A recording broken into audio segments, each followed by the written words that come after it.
Hello my lovely family, हम आपके लिए लेके आए हैं माँ दुर्गा सप्तशती का 12वां अध्याय देवी के चरित्रों के पाठ का महात्म्य।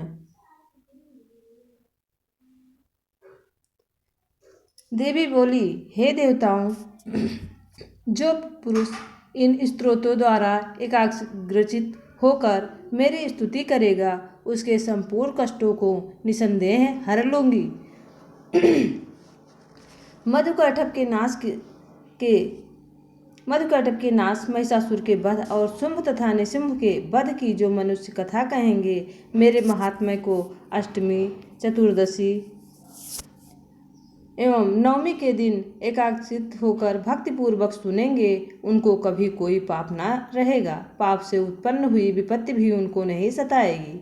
उनके घर में दरिद्रता नहीं होगी और न ही उनको प्रियजनों का बिछोह ही होगा। उनको किसी प्रकार का भय ना होगा। इसलिए प्रत्येक मनुष्य को भक्तिपूर्वक मेरे इस कल्याणकारक महात्म्य को सदा पढ़ना और सुनना चाहिए। मेरा महात्म्य महामारी से उत्पन्न हुए संपूर्ण उपद्रवों को एवं 3 प्रकार के उत्पातों को शांत करा देता है। जिस घर में व मंदिर में या जिस स्थान पर मेरा स्तोत्र विधि पूर्वक पढ़ा जाता है, उस स्थान का मैं कभी भी त्याग नहीं करती और वहाँ सदा ही मेरा निवास रहता है। बलिदान, पूजा, होम तथा महोत्सव में मेरा चरित्र उच्चारण करना तथा सुनना चाहिए। मैं उन्हें तुरंत ग्रहण कर लेती हूँ और शरद काल में प्रत्येक वर्ष जो महापूजा की जाती है, उसमें मनुष्य भक्तिपूर्वक मेरा यह महात्म्य सुनकर सब विपत्ति से छूट जाता है और धन धान्य तथा पुत्रादि से संपन्न हो जाता है। और मेरे इस महात्म्य व कथाओं इत्यादि को सुनकर मनुष्य में निर्भय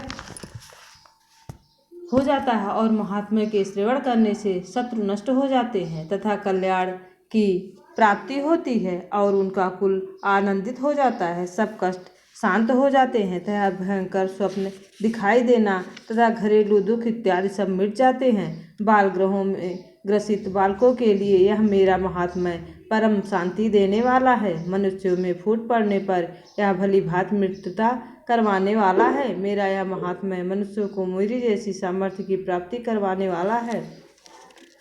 पशु, पुष्प, अर्घ्य, धूप, गंध, दीपक आदि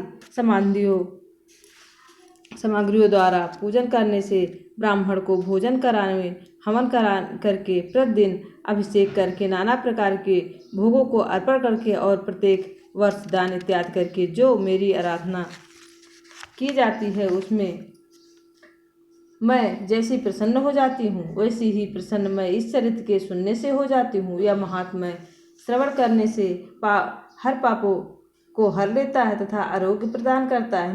मेरे प्रादुर्भाव का कीर्तन दुष्ट प्राणियों में रक्षा करने वाला है, युद्ध में दुष्ट दैत्यों का संहार करने वाला है। इसे सुनने से मनुष्य को शत्रुओं का भय नहीं रहता। हे देवताओं, तुमने जो स्तुति की है अथवा ब्रह्मा जी ने जो मेरी स्तुति की है, वह मनुष्य को कल्याणमयी बुद्धि प्रदान करने वाली है। वन में सूने मार्ग पर अथवा दावानल से घिर जाने पर, वन में चारों ओर से घिरा हुआ या शत्रुओं द्वारा पकड़ा हुआ, जंगल में सिंहों से, व्याघ्रों या जंगली हाथियों से द्वारा पीछा किया हुआ, राजा से क्षुद्र हो जाने पर, मारे जाने के भय से, समुद्र में नाव के डगमगाने पर, भयंकर युद्ध में फंसा होने पर, किसी भी प्रकार की पीड़ा से पीड़ित होने पर, घोर बाधाओं में दुखी हुआ मनुष्य मेरे इस चरित्र को स्मरण करने से संकट से युक्त हो जाता है। मेरे प्रभाव से सिंह, चोर या शत्रु इत्यादि दूर भाग जाते हैं।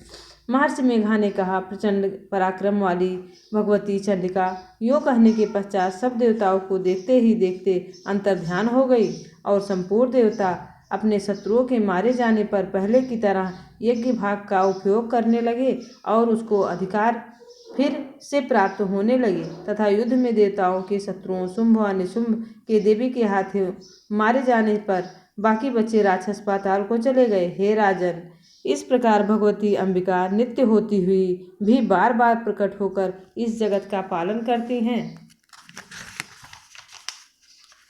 और जगत को मोहित करती हैं, जन्म देती हैं और प्रार्थना करने पर समृद्धि प्रदान करती हैं। हे राजन, भगवती ही महाप्रलय के समय महामारी का रूप धारण करती हैं और वही संपूर्ण ब्रह्मांड में व्याप्त हैं। और वही भगवती समय समय पर महाकाली तथा महामारी का रूप बनाती हैं और स्वयं अजन्मा होती हुई भी सृष्टि के रूप में प्रकट होती हैं। वह सनातनी देवी प्राणियों का पालन करती हैं और वही मनुष्य के अभ्युदय के समय घर में लक्ष्मी का रूप बनकर स्थित हो जाती हैं अथवा अभाव के समय दरिद्रता बनकर विनाश का कारण बन जाती हैं। पुष्प, धूप और गंध आदि से पूजन करके उनकी स्तुति करने से वह धन, धान एवं पुत्र देती हैं और धर्म में शुभ बुद्धि प्रदान करती हैं। दुर्गा सप्तशती का 12वां अध्याय समाप्त हुआ। जय माता दी।